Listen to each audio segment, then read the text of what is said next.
Bienvenidos a todos nuestros hermanos en la clase de este día domingo. Gracias por darnos esta bendición de poder compartir la palabra de nuestro Dios. A todos nuestros amigos también, gracias por acompañarnos en alguna de las lecciones que hemos estado llevando a través de algunos domingos atrás.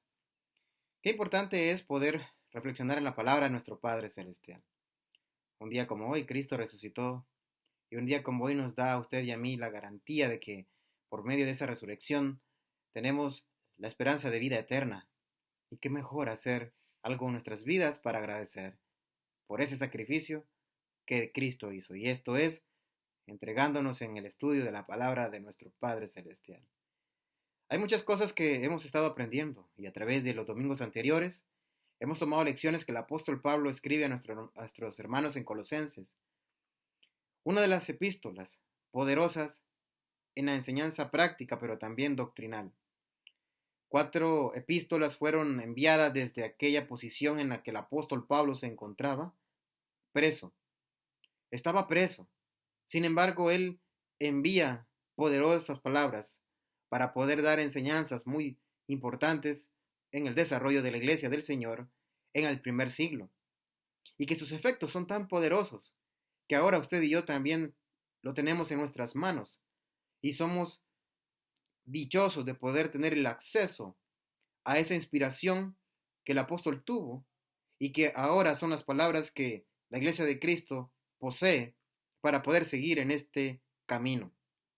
Acompáñeme ahora en Colosenses capítulo 1. Vamos a tomar algunos versos que el domingo anterior estuvimos enseñando, pero que en esta ocasión lo vamos a tomar como una recapitulación. Colosenses capítulo 1, versos del 22 en adelante. Vamos a tomar solamente estos dos versos. En su cuerpo de carne, por medio de la muerte, para presentaros santos y sin mancha e irreprensibles delante de él. Si en verdad permanecéis fundados y firmes en la fe, y sin moveros de la esperanza del Evangelio que habéis oído, el cual se predica en toda la creación que está debajo del cielo, del cual yo, Pablo, fui hecho ministro. Bueno, qué importante son estos dos versos. ¿Por qué es importante? En versos anteriores, el apóstol lo que ha estado enseñando es acerca de Cristo como creador, Cristo como autoridad y Cristo como divino. Pero también nos enseña Cristo como humano. El verso 22 y 23 son secciones importantes para nuestra doctrina, debido a que nosotros no podremos tener esperanza alguna si nosotros creemos en alguien que está muerto. Cristo resucitó y Él está vivo.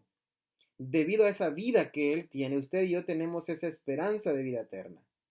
Si nosotros no tenemos esas evidencias de que Cristo tuvo que pasar esto de la muerte, entonces difícilmente nuestra fe va a tener fundamento. Veamos el verso 22. ¿Qué nos enseña? Nos enseña la necesidad de un cuerpo físico para una misión espiritual. Cristo, Dios, en carne. Cristo experimentando la muerte. Vamos a tomar 4 versos importantes, 4 secciones, 4 referencias bíblicas. Si usted no encuentra las referencias de forma inmediata, puede escribir el texto y luego usted puede regresar y estudiarlo con más tiempo. Estaré proporcionando el texto y también leyéndolo a la misma vez. Vamos a ver lo que es el Evangelio de Juan capítulo 1. Juan capítulo 1, verso 14. Estas son palabras muy importantes en nuestra doctrina. Dice, y aquel verbo fue hecho carne. Mire qué expresión al inicio. Y aquel verbo fue hecho carne. ¿Quién es este verbo? ¿A qué se refiere? O aquella palabra en otras definiciones tomadas desde el griego, ¿no? Aquella palabra fue hecho carne. ¿De quién está hablando? ¿Cuál es el contexto aquí? Juan está dando el contexto acerca de Cristo. Y dice, y aquel Cristo, si lo cambiamos y le ponemos el nombre, aquel Cristo fue hecho carne y habitó entre nosotros y vimos su gloria, gloria como del unigénito del Padre, lleno de gracia y de verdad. Mire qué importante para esta sección doctrinal. Cristo era divino 100%, pero también tuvo 100% humanidad. Primera de Juan, vámonos ahora a la epístola, Primera de Juan, allá casi finalizando, ¿verdad? Lo que es este Nuevo Testamento. Capítulo 4, versos del 1 al 3, dice lo siguiente. Primera de Juan, capítulo 4, del 1 al 3. Amados, no creáis a todo espíritu, sino probad los espíritus si son de Dios, porque muchos falsos profetas han salido por el mundo. En esto conoced el Espíritu de Dios. Todo espíritu que confiesa que Jesucristo ha venido en carne es de Dios. Y todo espíritu que no confiesa que Jesucristo ha venido en carne no es de Dios. Y este es el espíritu del anticristo, el cual vosotros habéis oído que viene y que ahora ya está en el mundo. Dos enseñanzas elementales aquí. La primera es respecto a la condición divina de Cristo y a la condición humana de Cristo. Y Juan nos enseña una vez más 100% divino, pero también 100% humano. Juan dice aquí que todo espíritu que confiesa que Jesucristo ha venido en carne, ¿qué más nos dice acá? Es de Dios. Es decir, aquella persona, aquel cristiano, aquel que realmente sabe de su fe, reconoce, identifica a Cristo que vino a este mundo y también moró en un cuerpo físico. Pero dice, y todo espíritu que no confiesa que Jesucristo ha venido en carne no es de Dios. Precisamente porque antes ya viene diciendo de que existían falsos maestros, aquellos que decían, no ha venido Cristo en una forma humana. Dice después, y este es el espíritu del anticristo. Es la segunda enseñanza. El anticristo no es un presidente que va a venir a predominar en todo, en todo lo que es la esfera de este planeta Tierra y que va a garantizar cierta protección, cierta seguridad, estabilidad económica, justicia, y que luego se va a ir en contra de los cristianos y luego se va a liderar lo que es una batalla llamada el Armagedón. No existe absolutamente nada que ver, no tiene nada que ver esa forma de enseñar, de la cual la Biblia ni siquiera lo enseña de esa forma.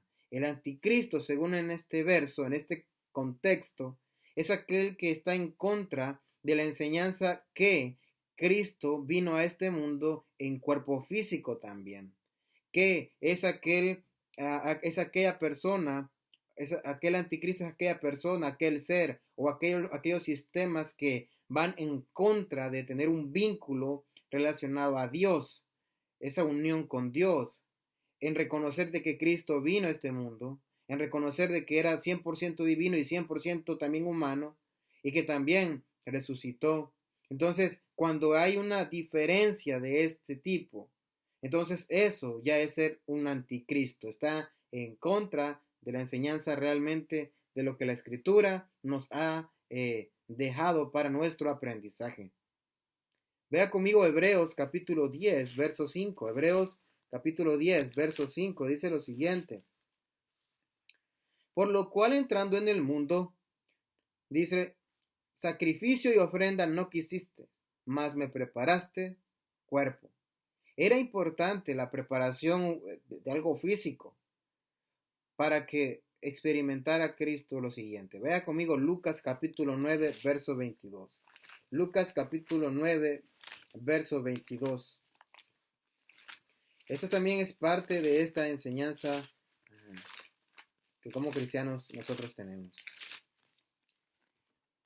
Lucas 9, 22. Y diciendo, es necesario que el Hijo del Hombre padezca muchas cosas, y sea desechado por los ancianos, por los principales sacerdotes y por los escribas. Pero note lo siguiente, y que sea muerto y resucite al tercer día.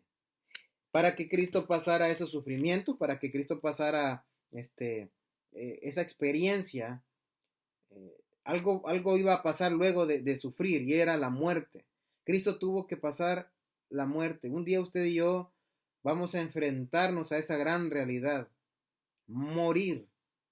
Cristo sabe lo que es eso, sabe lo que es sufrir, sabe lo que es el dolor, el rechazo, la humillación. Muchas veces nos enfocamos solamente a que no, pues miren lo que me están haciendo a mí. Qué injusta es la vida. Mire cómo los gobiernos están están siendo injustos con nosotros. Mire cómo el jefe en mi trabajo es injusto.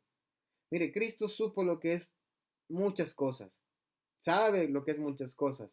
No solo porque es Dios, sino también porque físicamente experimentó estos sufrimientos.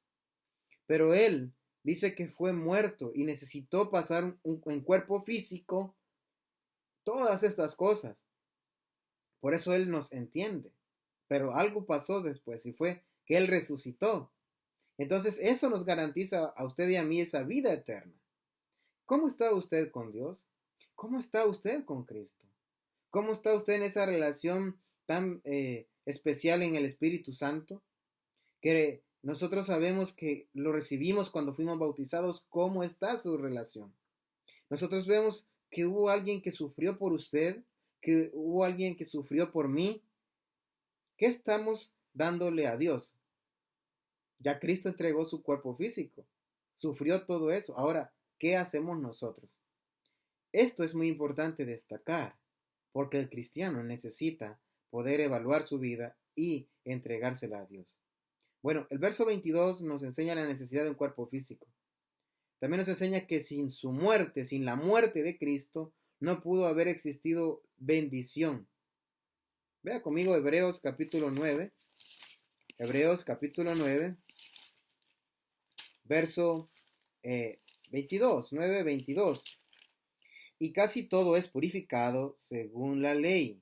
Note, con sangre y sin derramamiento de sangre no se hace remisión. Su muerte, sin su muerte, no pudo haber existido esa bendición. Vea conmigo Primera de Pedro, vámonos a ver algunos pasajes bíblicos, por favor anótelo si es un poco difícil encontrarlo y luego lo puede buscar, leerlo detenidamente. Primera de Pedro capítulo 1 verso 18 y verso 19 dice lo siguiente: sabiendo que fuisteis rescatados de vuestra vana manera de vivir. Luego dice, la cual recibisteis de vuestros padres no con cosas corruptibles como oro o plata, sino con la sangre preciosa, de Cristo como un cordero sin mancha y sin contaminación. Note el verso 20, ya destinado desde antes de la fundación del mundo, pero manifestado en los postreros tiempos por amor de vosotros. Entonces, este derramamiento de sangre que tuvo que pasar Cristo, lo hizo por el amor que le tenía a usted, por el amor que me tenía a mí. Ahora, es que su muerte entonces tiene un gran valor. ¿Cuánto valor le da usted a esta muerte de Cristo? Pasamos a veces en un día en donde nuestro trabajo nos consume mucho tiempo. Nuestras familias también requieren un tiempo y es importante tenerlo. Pero, ¿cómo está mi tiempo individual para con Dios? ¿Qué estoy haciendo en ese momento? ¿Reconozco que esa sangre realmente fue derramada y que ese amor se demostró a través de toda esa experiencia de sufrimiento, de crucifixión, de muerte? Qué importante es ver esto, porque este verso nos enseña que sin esa muerte no hubiéramos tenido esa bendición. El verso 22 nos enseña que completada la misión física tiene efectos que radican en una pureza espiritual de cada individuo que ha obedecido el Evangelio. Y solamente así no va a existir en su ser, en su alma, culpa. No va a existir esa angustia del pecado, porque en el cuerpo mortal de Cristo, el ser humano se reconcilia con Dios mediante la muerte de Cristo. Pero para eso es importante obedecerlo a través del Evangelio por medio de las aguas del bautismo. Acompáñame en Romanos capítulo 6. Vea lo que nos enseña aquí el apóstol Pablo. Capítulo 6, Romanos capítulo 6, versos del 1 al 2 dice: ¿qué diremos? ¿Qué pues diremos? ¿Perseveraremos en el pecado para que la gracia abunde? En ninguna manera. Porque los que hemos muerto al pecado, ¿cómo viviremos aún en él? Miren que esto entonces nos enseña que realmente ese sacrificio es tan importante que el apóstol dice, bueno, hay que encontrarnos viviendo para Cristo, en Cristo. Porque antes pecábamos, antes estábamos mal, y es cierto, la presión del mundo es tan fuerte que me ofrece las cosas que a mí me gusta, que me ofrece el poder estar dentro de mis amistades y olvidarme de Dios, que me ofrece, no, pues estar feliz, reír, salir, bailar, hacer cualquier cosa. Pues yo no, o la escritura no condena aspectos, actividades que físicamente me permiten estar bien. El problema está en que con mis actividades físicas yo cometa entonces pecado y que dentro del pecado entonces comienzo a alejarme del Señor y que de lo que es alejarme del Señor entonces comienzo a enfriar mi alma y que al enfriar mi alma lo que hago al final es simplemente ya no ser más alguien que está en el reino de Cristo y hago mi vida allá afuera en el mundo. Mire, algo muy importante que vemos aquí es que nosotros tenemos vida en Cristo. Sin Él estamos muertos definitivamente. Note el verso 3 en adelante. ¿O no sabéis que todos los que hemos sido bautizados en Cristo Jesús hemos sido bautizados en su muerte? Porque somos sepultados juntamente con Él para muerte por el bautismo, a fin de que como Cristo resucitó de los muertos por la gloria del Padre, así también nosotros andemos en vida nueva. Bueno, pues que yo tengo 16 años, yo tengo 18 años, yo tengo 23 años, estoy joven. Decía en una ocasión un padre de familia, mi hijo no puede estar en las cosas de Dios, porque él estaba en iglesia y supo que su hijo se iba a bautizar y él era joven, era una persona joven. Entonces, y el hijo quería bautizarse, pero el padre dijo, ya te arruinaste la vida.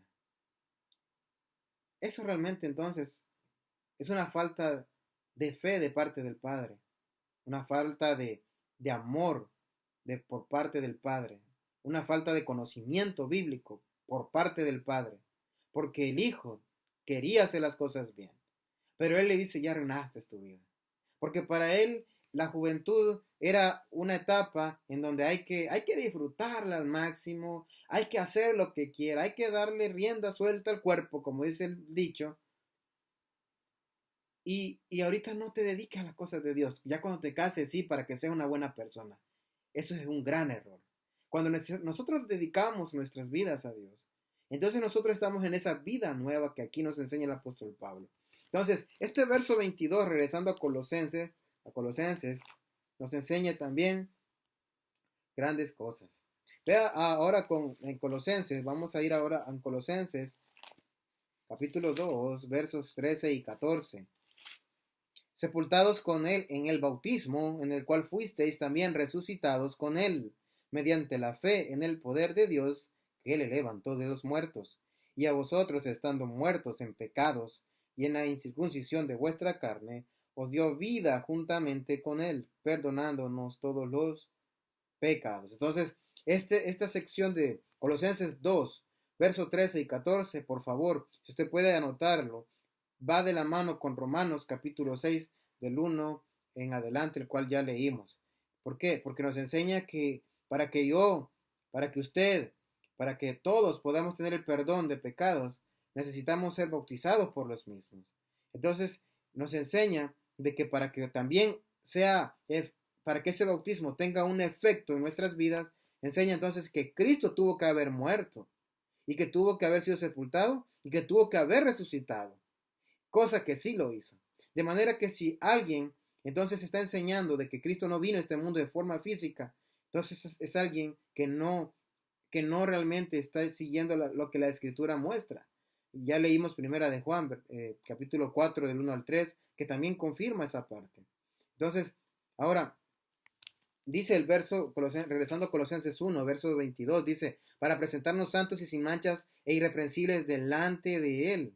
Era importante la pureza, era importante la relación nuevamente con Dios, era importante nuevamente encontrar ese vínculo puro. Santos es ser apartado del pecado para dedicar sus vidas.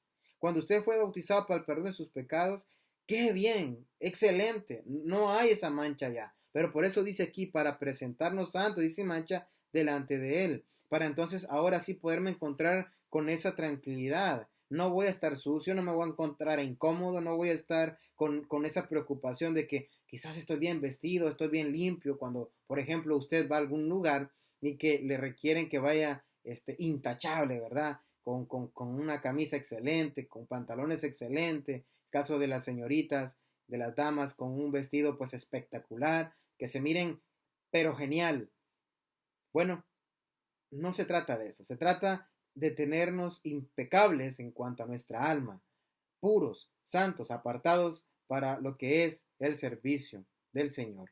Verso 23 dice, si en verdad permanecéis fundados y firmes en la fe y sin moveros de la esperanza del Evangelio que habéis oído, el cual se predica en toda la creación que está debajo del cielo, del cual yo, Pablo, fui hecho ministro. Entonces el verso 23 nos dice, hay otra versión que me gustaría compartir, que me gustó mucho, es una Reina Valera contemporánea.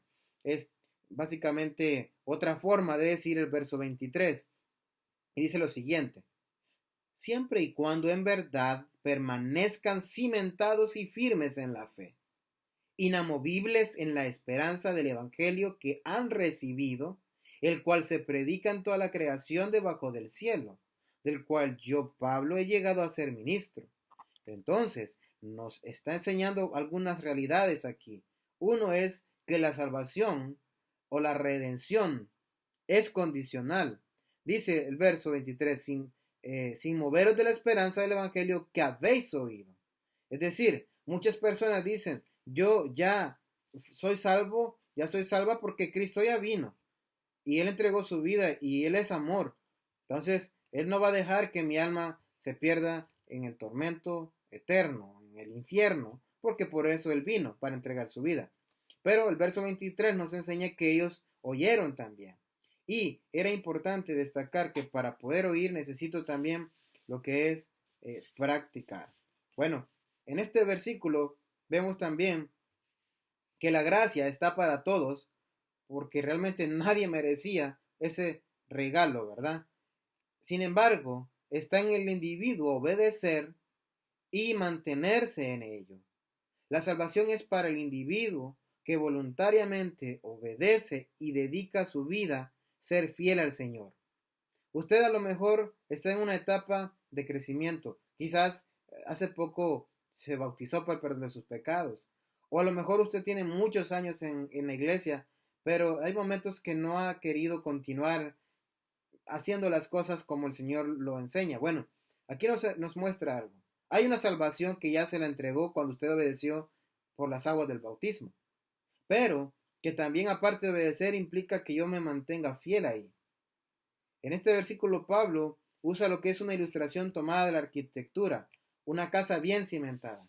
Si no hay algo cimentado, difícilmente mi relación como cristiano va a estar bien. El pueblo de Colosas se localizaba, según algunas de las informaciones, en una región sísmica. Y la palabra moveros, que nos enseña acá, dice, y sin moveros de la esperanza. Entonces, esta palabra puede traducirse como afectados por el terremoto. Pablo decía en otras, lo vamos a tomar así. Pablo decía, si ustedes han sido verdaderamente salvos y edificados sobre el fundamento sólido, Cristo Jesús, entonces seguirán en la fe y nada los va a mover. No va a haber terremoto, no va a haber temblores, no va a existir sismos con grandes, con una expansión tan intensa en que los va a hacer a ustedes caer de esta gracia. No, ¿por qué? Porque yo sigo adelante, porque sigo fiel. Entonces, debemos entender que esa fe que menciona aquí es muy importante. Hay dos palabras en el verso 23. Fe, lo que creo y lo que obedezco, y esperanza, lo que recibo al momento de obedecer. Vea conmigo Mateo capítulo 7, el Evangelio de Mateo capítulo 7. El escritor nos enseña también algo que necesitamos nosotros en nuestra vida como cristianos. Mateo capítulo 7, verso 24 y verso 25 dice la siguiente manera. Cualquiera pues que me oye estas palabras y las hace, note, y las hace, le compararé a un hombre prudente que edificó su casa sobre la roca. Descendió lluvia y vinieron ríos y soplaron vientos y golpearon contra aquella casa y no cayó porque estaba fundada sobre la roca. ¿Cómo está su fe? ¿Está fundada sobre la roca? ¿Está realmente fundada sobre Cristo? Vea conmigo lo que nos enseña Santiago. Vámonos a Santiago, o puede escribir ahí una nota aparte, luego puede leerlo con más tiempo. Santiago capítulo 1, verso 22 y 23. Pero sed hacedores de la palabra y no tan solamente oidores, engañándoos a vosotros mismos. Porque si alguno es oidor de la palabra, pero no hacedor de ella, este es semejante al hombre que considera en un espejo su rostro natural.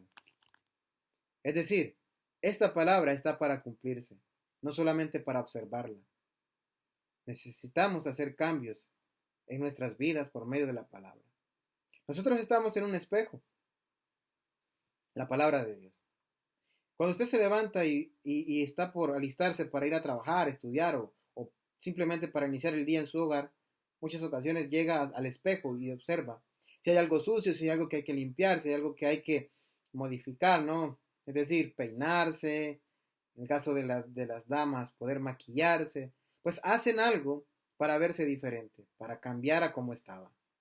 La palabra de Dios también nos es como un espejo, en donde nos enseña qué cosas necesitamos quitar, qué suciedad tengo para poder yo quitarla y poder estar bien, estar limpio. Entonces, está para cumplirse la palabra. Ahora bien, la fe de la cual habla Colosenses nos enseña entonces que es una fe de creer en Dios, pero también de obedecer. Tito, vámonos hoy a la esperanza. ¿Qué obtiene cuando la persona tiene esta fe y obedece? Bueno, obtiene la esperanza. Ahora vea conmigo Tito, capítulo 1 y verso 2.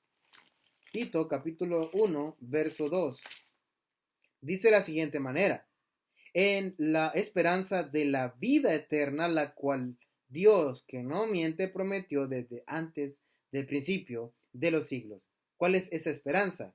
Es la vida eterna. Vea conmigo el capítulo 3, verso 7.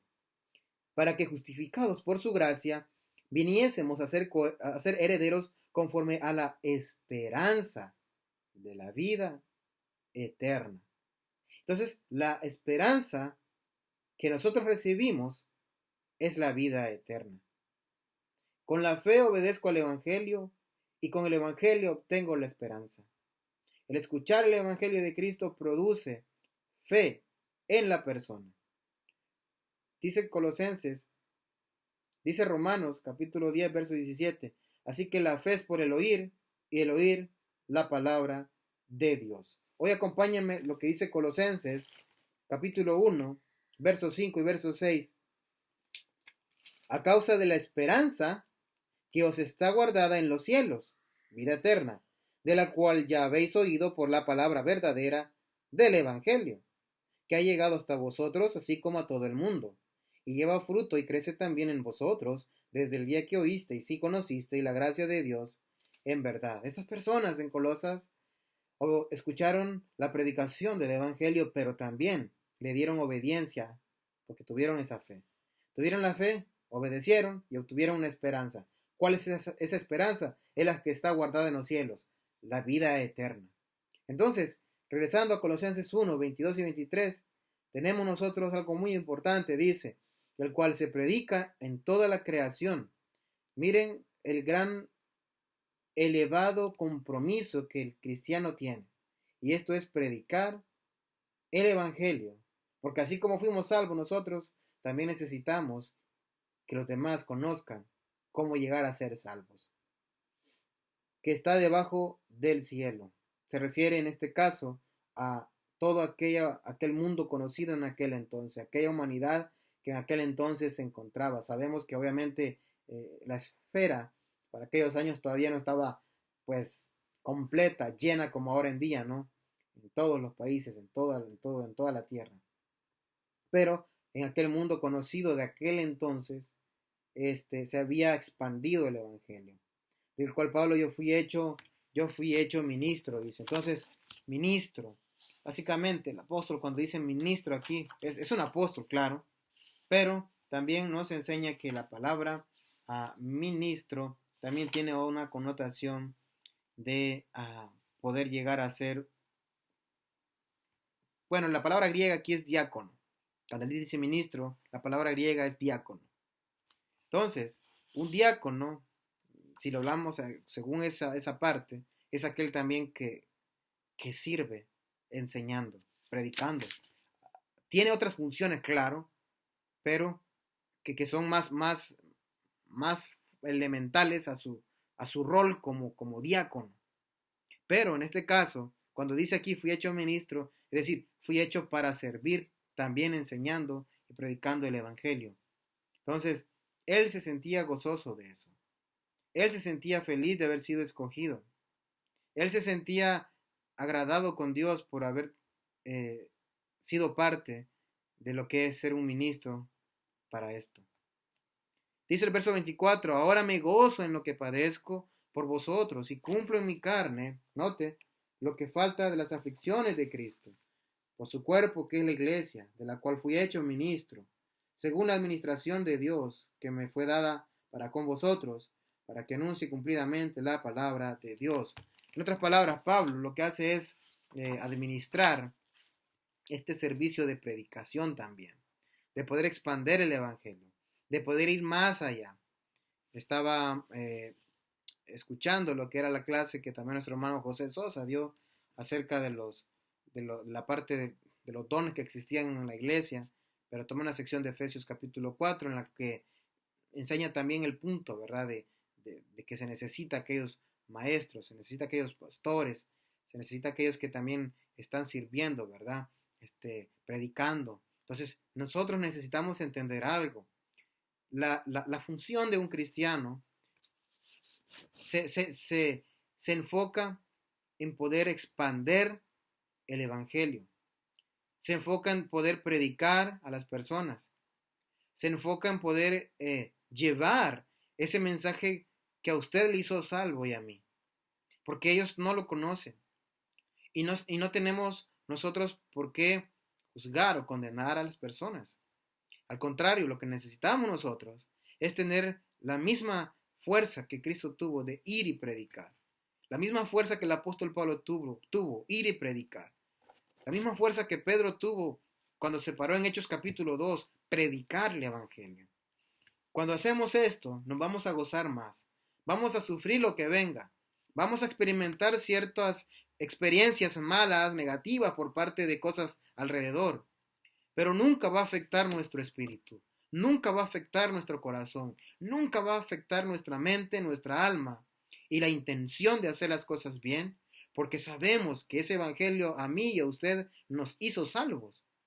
Y que a pesar de los sufrimientos externos, vamos a seguir adelante. ¿Por qué? Porque Él dice, ahora me gozo en lo que padezco por vosotros. Muchas veces no queremos sufrir por el hermano. Queremos estar bien siempre. Queremos que todo esté para mí, pero no es así a veces. Pablo, siendo un poderoso instrumento, nos enseña esto. Dice, ahora me gozo en lo que padezco por vosotros y cumplo en mi carne lo que falta de las aflicciones de Cristo por su cuerpo que es la iglesia. Entonces, enfoca su amor, su atención, su vida, su concentración en la iglesia. Si tú eres un hermano que no estás en las funciones a tiempo completo, gracias a Dios que estás en la iglesia, que no te has ido. Ahora, ¿cómo puedes enfocar tu vida si tienes un trabajo secular, una profesión? Bueno, en una devoción a Él, en poder apoyar el trabajo de aquellos que están también desarrollándose en cristianismo, de poder colaborar, en asistir, de poder dar ciertos espacios en tu vida para que también juntos puedan realizar algo. A veces se cree que si alguien le paga a tiempo completo a otra persona para que se dedique a las cosas de la iglesia, esta persona tiene toda la responsabilidad de traer a las almas, de los bautismos, del crecimiento de la iglesia, de cómo se van a conducir los jóvenes, de cómo se van a ser atendidos las otras personas. Hay muchas cosas que se tienen en esta idea y eso no es así. El cristiano, tanto el que trabaja afuera como el que está a tiempo completo en una congregación, ambas partes tienen el mismo grado de responsabilidad para con las almas que están alrededor. La familia, el amigo, la amiga, el compañero de trabajo, la familia que está muy cerca o que está muy lejos. tenemos una responsabilidad todos por igual. Pero Pablo dice, bueno, yo me gozo en lo que padezco por ustedes. Estoy sufriendo aquí en prisiones, pero lo hago por el amor que tengo por ustedes y por la obra que es el cuerpo de Cristo, que es la iglesia. Pablo sabía que los sufrimientos de este tiempo presente no se compararían con la gloria que se manifestaría al cristiano. Romanos capítulo 8, verso 18. Pablo sabía que las aflicciones eran una leve tribulación. Segunda de Corintios capítulo 4, verso 17. Pablo sabía que a través de muchas tribulaciones era necesario entrar en el reino de los cielos. Hechos capítulo 14, verso 23. Pablo sabía que era un privilegio sufrir por Cristo. Filipenses capítulo 1, verso 29. Pablo sabía que debía tener un sumo gozo cuando se veía envuelto en diversas pruebas, como lo dice Santiago capítulo 1, verso 2 y Hechos capítulo 5, verso 42. Pablo sabía que no estaba solo. Segunda Timoteo capítulo 4, versos 16 al 17. Pablo sabía que Dios no lo iba a abandonar.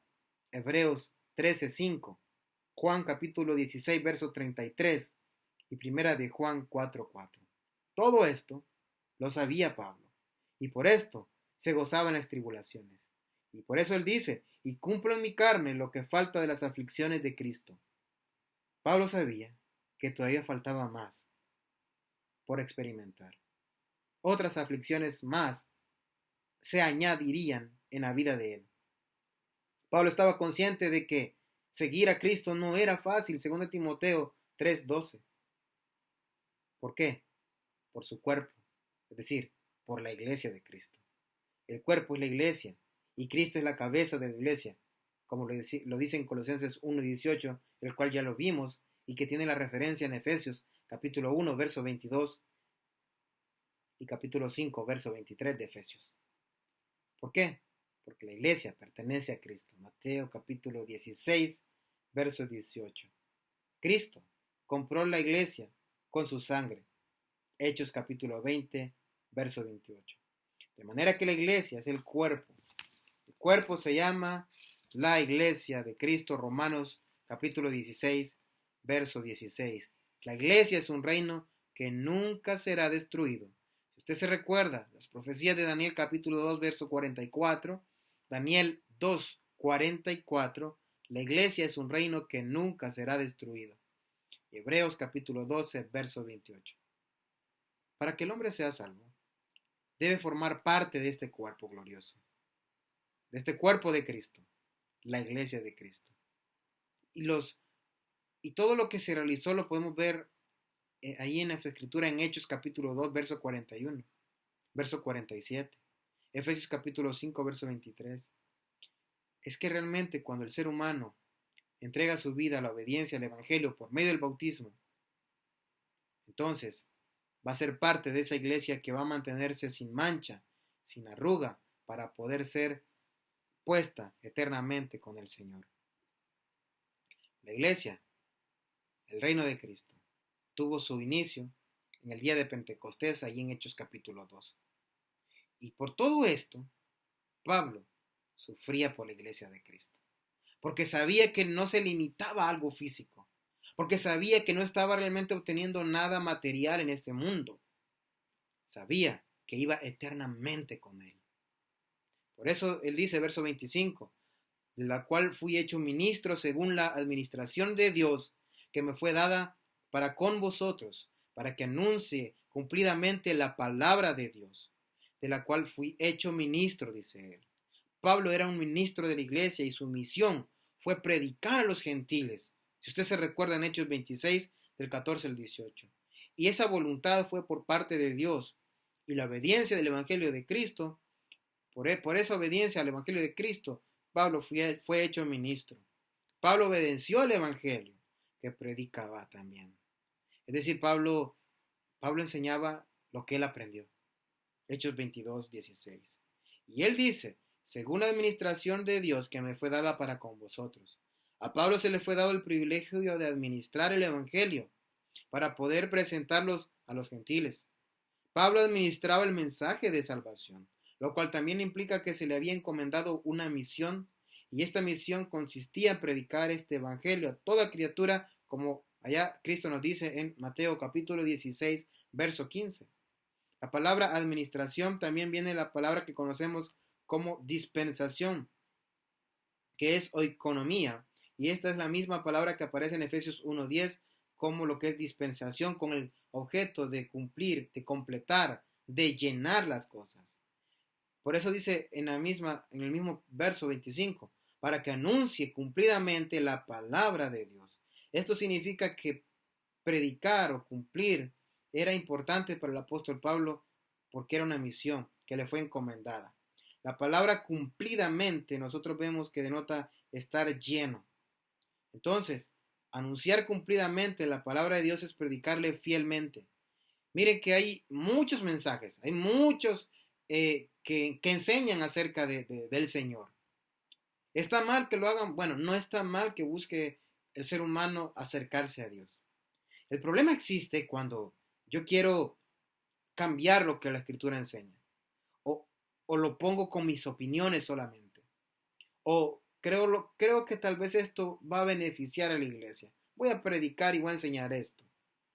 Cuando realmente puede estar en contra de lo que la Escritura enseña.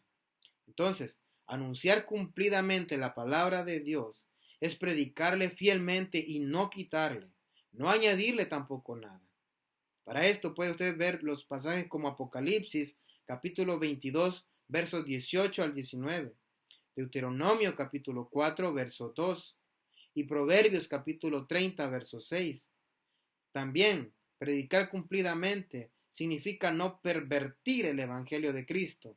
Gálatas, capítulo 1, verso del 6 al 9. Entonces, todo esto que acabamos de ver en estos minutos, dice Pablo, me gozo en lo que padezco por vosotros y cumplo en mi carne lo que falta en las aflicciones de Cristo, por su cuerpo que es la iglesia, el amor a los hermanos, ¿no?